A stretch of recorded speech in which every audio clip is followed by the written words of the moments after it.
दोस्तों, ऋषि मुनियों और अवतारों की भूमि भारत एक रहस्यमय देश है।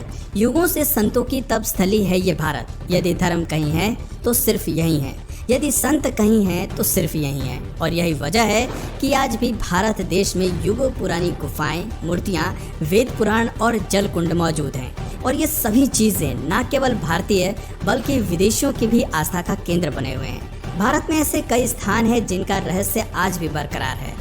ऐसा नहीं है कि इन उलझी हुई गुत्थियों को सुलझाने की कभी किसी ने कोशिश न की हो।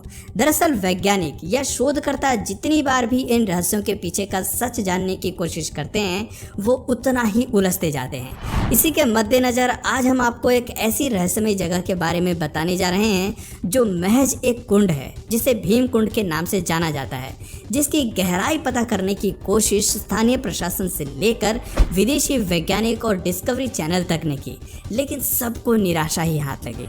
हर बार की तरह आज हम फिर से एक बार भारत के एक ऐसे रहस्य को आपके सामने रखने वाले हैं जिसे हमेशा से आपसे छुपाया गया है।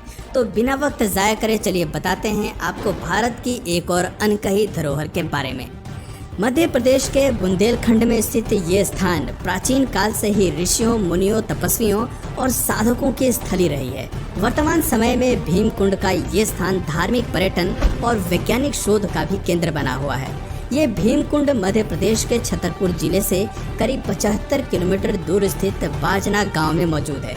इस कुंड को देखने और इसमें नहाने के लिए बहुत से लोग दूर दूर से आते हैं। किस्सों कहानियों में बताया जाता है कि इस कुंड का संबंध महाभारत काल से भी है, जिससे इसका महत्व और बढ़ जाता है। भीम कुंड की खासियत यह है कि इसका पानी बेहद साफ और निर्मल है, जहां लाखों की संख्या में मछलियां ऊपर तैरती हुई दिखाई देती हैं। जब भी कोई आस्थावान व्यक्ति इस कुंड में स्नान करने के लिए आता है तो न तो मछलियां पानी के अंदर जाती हैं और ना ही उन्हें किसी प्रकार का डर होता है, क्योंकि उस व्यक्ति से इतनी सकारात्मक ऊर्जाएं निकलती हैं। भीम कुंड एक ऐसा नाम है जो आज भी वैज्ञानिकों के लिए एक रहस्य का केंद्र बना हुआ है। भीम कुंड की गहराई नापने के लिए कई वैज्ञानिकों ने दिन रात एक कर दिए, लेकिन आज तक कोई भी वैज्ञानिक और संस्था ये पता नहीं कर पाई कि आखिर भीम कुंड की गहराई कितनी है और आखिर क्यों इस कुंड का पानी नीला दिखाई देता है। ऐसा इसलिए क्योंकि ये सारी खासियत किसी कुंड की नहीं बल्कि किसी समुद्र की होती है, जिस वजह से विज्ञान के लिए आज भी ये किसी रहस्य से कम नहीं है कि आखिर कैसे एक छोटे से कुंड के अंदर समुद्र जैसी स्थितियां पैदा होती हैं। आखिर इस कुंड का महाभारत में क्या महत्व था, चलिए इस बारे में आपको थोड़ा बताते हैं ताकि आपको इसकी धार्मिक आस्था का भी पता चल सके। दरअसल ऐसा माना जाता है कि पांडव जब अज्ञातवास में रह रहे थे तब उन्होंने अपना कुछ समय भीम कुंड के आसपास गुजारा था, क्योंकि ये पूरा इलाका पथरीला है और चारों तरफ पहाड़ियां हैं, इसलिए यहाँ कोई आता जाता नहीं था।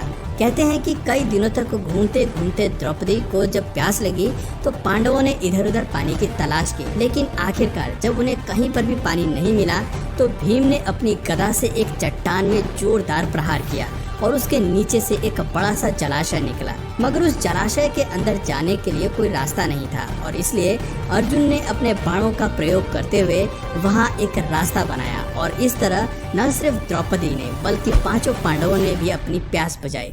और चूंकि ये कुंड भीम द्वारा बनाया गया था इसलिए इसे भीम कुंड कहा जाता है। भीम कुंड 40 से 80 मीटर चौड़ा है और ये कुंड देखने में बिल्कुल एक गदा के जैसा दिखाई देता है।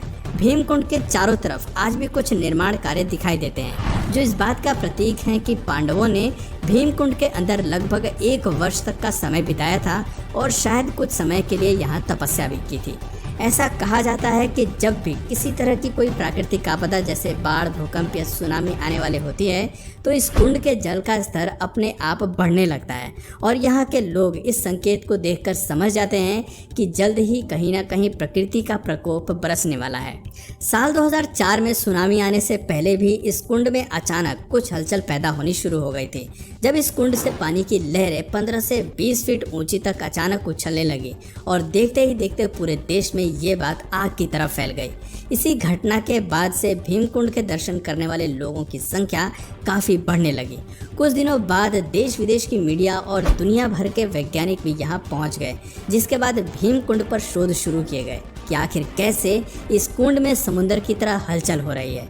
हैरानी की बात तो यह है कि वैज्ञानिक कई दिनों तक इस कुंड की गहराई को नापने की कोशिश करते रहे और कई गोताखोरों ने कुंड के अंदर जाकर देखा, पर लगभग 22 फीट पानी के अंदर जाने के बाद वो लोग आगे नहीं जा पाए, जैसे कोई ताकत उन्हें आगे जाने से रोक रही हो। एक बार तो एक विदेशी वैज्ञानिक ने कुंड की गहराई का पता करने के लिए 200 मीटर पानी के अंदर तक कैमरा भेजा था, लेकिन फिर भी इसकी गहराई का पता नहीं चल पाया। वैज्ञानिकों का कहना था कि इसकी गहराई नापना संभव नहीं है। इसके अलावा यहाँ गहराई में कई क्विंटल वजन की मछलियाँ मौजूद हैं और अंदर पानी का बहाव भी बहुत तेज है और साथ ही नीलम पत्थर के जैसी एक बड़ी चट्टान भी है। वैज्ञानिकों ने अपनी रिसर्च में आगे बताया कि जो मछलियाँ इस कुंड के अंदर मौजूद हैं, ठीक वैसे ही मछलियाँ समुद्र की गहराई में पाई जाती हैं। तो कहीं ना कहीं इस कुंड का संबंध समुद्र से मिलता जुलता है।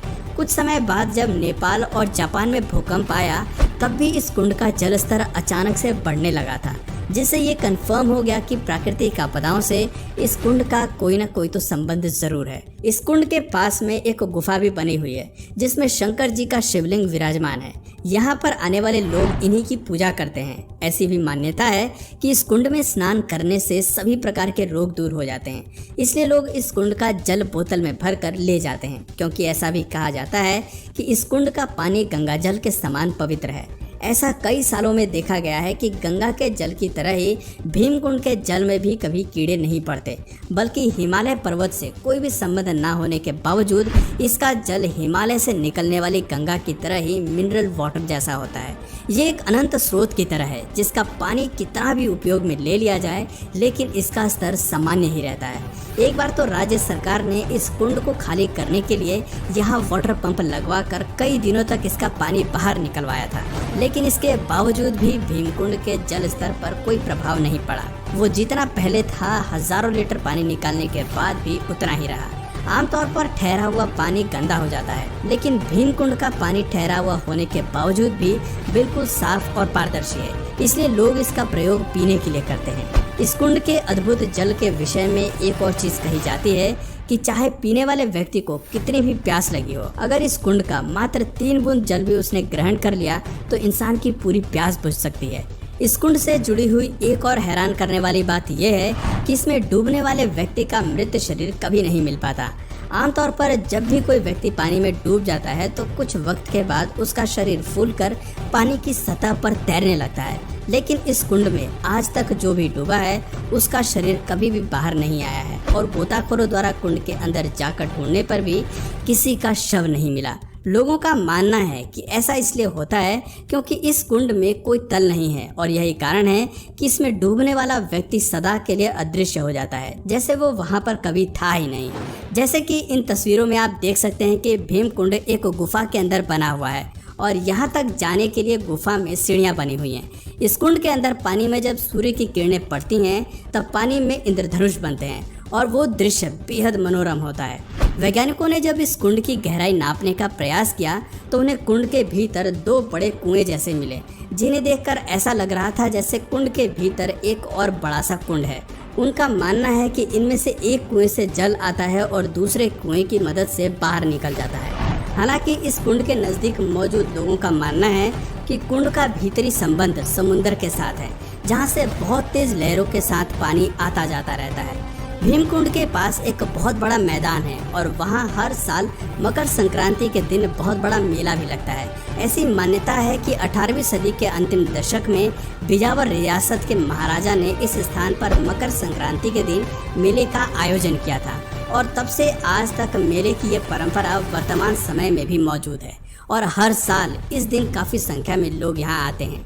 इस कुंड के पानी का स्रोत क्या है, इसकी गहराई कितनी है और वैज्ञानिक आखिर इसका छोर क्यों नहीं खोज पा रहे हैं और वो कौन सी अदृश्य शक्ति है जो गोताखोरों को भी यहाँ नीचे जाने से रोकती है, ऐसे कई सवाल हैं जो इस कुंड को घेर कर रखते हैं, मगर इनका जवाब किसी के पास नहीं है। बस इतना ही नहीं, बल्कि इसी की तरह भारत में और भी काफ़ी सारे कुंड हैं जो इससे भी कई गुना रहस्यमयी हैं। तो अगर आपको उनके बारे में जानना है तो हमें नीचे कमेंट करके ज़रूर बताइए। और अगर इस वीडियो से आपको कुछ नया जानने या सीखने को मिला या फिर इंटरेस्टिंग लगा तो प्लीज़ इस वीडियो को एक लाइक करके अपने फ्रेंड्स और फैमिली में से ज़रूर शेयर करें। और यदि आप इस चैनल पर नए हैं तो प्लीज़ इस चैनल को सब्सक्राइब करके बेल नोटिफिकेशन आइकन को ऑन कर लीजिए ताकि हमारे आने वाले वीडियोस आप मिस ना करें। मिलते हैं फिर किसी वीडियो में नए टॉपिक के साथ, तब तक के लिए नमस्कार।